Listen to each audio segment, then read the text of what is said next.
Insta360 One R or Insta360 One X? Which one should you get? Well, let's find out.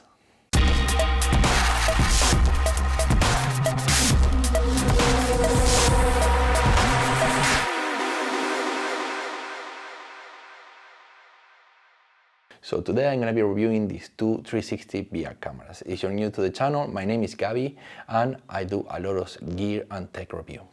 So what is the same and what is different on these two cameras? Let's start with what is similar or the same. The invisible stick is virtually identical. It's just the same. Like I look at it and can tell the difference from one from another. But there is a difference on the way, when you mount this onto the stick, I found that if I want to put it on a table, I can just do this, and the lenses are not on the table, like the case with this one where, one of the lenses will touch the table. So I tend to do this, put it like this, but when I do that, it kind of roll and it might fall off the table. So you always have to kind of cover the camera before you put it somewhere. With this one, you don't have to. That's the interaction with the stick. I find that to be really a big plus for the One R. So what else is similar? Both these cameras can shoot at 5.7K in VR basically, and they can also do 100 frames per second at 3K. So the slow motion is there, both the same basically. There isn't really much difference, but the folks at Insta360, they told me that they have a new algorithm for the One R, which makes the footage a lot sharper and with better colors. And to be honest, I haven't noticed a big difference between these two cameras, but yeah, maybe, I don't know, we have to test it up a lot more to see if there is that difference in which it looks better and sharper. And I noticed the colors are a little bit better on the One R, but yeah, that's just the color science, not really the resolution. So now we start talking a little bit about what's different. Basically, I'm going to start talking about the One R, what's better about this camera, and later I'm going to be talking about the One X. So the first thing you will notice is now you have a touchscreen.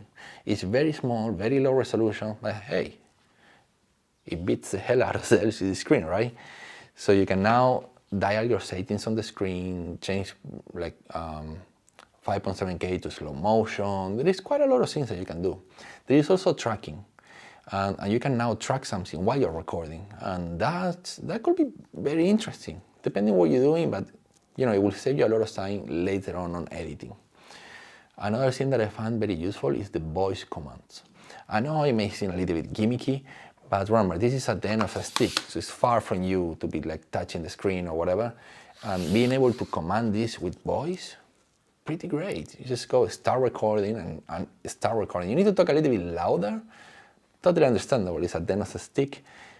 It can't hear you very well, the camera, but yeah, start recording, stop recording, shut down camera, and track that. So you can track something like, it's on the screen, and just go track that, and he will track it. And it's pretty fantastic. The technology have moved forward so much.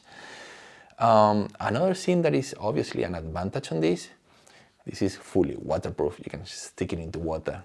It's gonna be fine. That's the huge advantage between these two cameras. I mean, one is afraid of water, the other one is just like dip it into water, no problem. So you can go swimming. It's so much better. I haven't tried it yet because it's winter, it's very cold. I'm not gonna jump in the water yet, but I'll be soon testing this out. Yeah, I think that's maybe the main advantage of this camera, but that being said, there are some other advantages. I think it's also tougher. Like, if I drop this one, I don't think it will live to see another day. If I drop this one, I don't know, it just feels much better view. It feels tougher. Plus, if you have this protection here, this is the bracket to be able to mount it. It's also protecting the camera as well, a little bit, but it protects the camera a little bit. Let me check because I write everything down here. All right, so there is one more feature that I forgot to mention is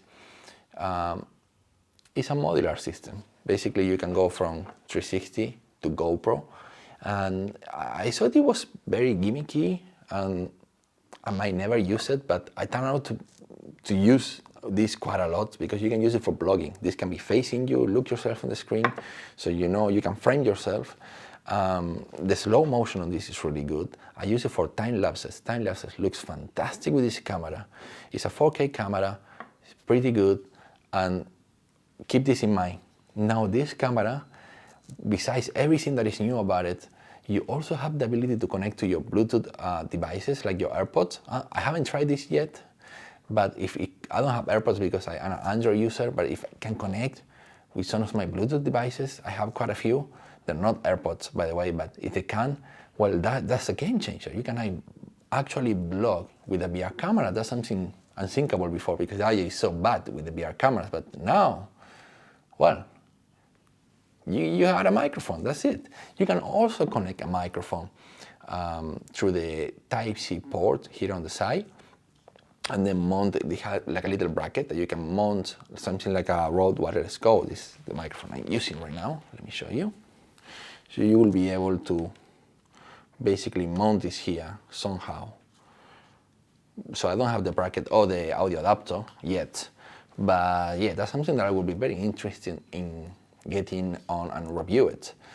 So the possibility to get good audio with such a small camera and keep it all small and compact. Also with this camera, so you can swap, go 4K, have better resolution because you only get one frame is 4K. With this one, when you do the reframing, you end up with more or less 1080p resolution. So yeah, have a lot of new possibilities with the One R. Now, let's talk about the One X. Now this is a camera that I love so much because I do a lot of skateboard videos. If you've been following this channel, you will see I have a lot of electric skateboard review. I also have another channel that is specifically just electric skateboards. Filming with the Insta360 One X, well, it's just a game changer. I mean, you can just skate.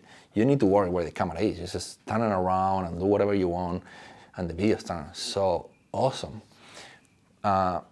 So even so I love this camera and I say that this one is like much better for so many other things, so many advantages, they have some advantages of its own.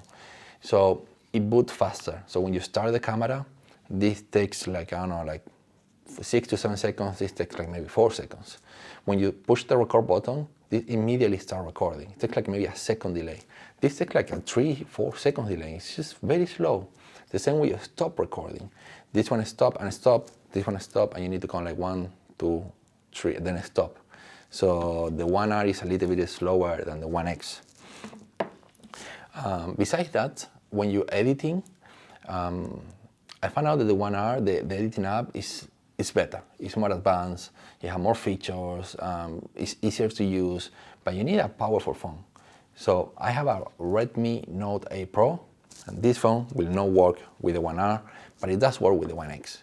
Even so, they shoot the same resolution. Why not? Like, I don't understand that. So I have to use my LG V30, which is an even older phone than the Redmi Note 8 Pro, but it have a better processor, so it's able to handle the One R app. So you might consider getting a One X if your phone is a little bit old, or if your phone is not very powerful, like a mid-range phone. Another advantage of this camera, you can see it right here. One is like very slim, and you can imagine how easy it is to get this in your pocket and like this in your pocket, right? So this is very slim, very easy to slide in your pocket, while the One R is very squarey and have this thing here. I mean, you depend on this bracket here. If you really want to put on an invisible stick, you depend on this bracket, while this one doesn't. So when I take this one out of the invisible stick, that's it, it's just go in my pocket with this cover, boom, in the pocket. And you can also hang it from your neck. So it's very easy, very practical to just carry this around. And another thing is it's lighter. It is actually considered, I haven't weighed them, but goddamn, the One R feels heavier. And I know what you've been thinking, like maybe like, I don't know, 100 grams heavier. It's not a huge difference, but when this is at the end of a stick and you're carrying it around for a long time, yeah, you're gonna feel the weight. So, in conclusion, if you're planning to buy an Insta360 camera, it's either the X or the R, they're both really good. I highly recommend both these cameras. Now, it's about what are your needs. Do you need to put this camera on water, or you tend to do stuff that is going to be around water? If not, maybe the One X is fine. It's good for you. Maybe you don't need the modular system, because you already have a GoPro and you're happy with your GoPro. So maybe the One X is fine. But to be honest, the One R is like such a much better camera all in all. And I think the firmware in this camera is not yet fully developed, and it's gonna get there. And when it's fully developed, this is gonna be a beast. And there is also the possibility to have a 1-inch Leica lens, and with a 1-inch sensor, of course, and that's gonna be very interesting to add to this modular system. So pretty awesome that they did that. And yeah, Insta360, world domination.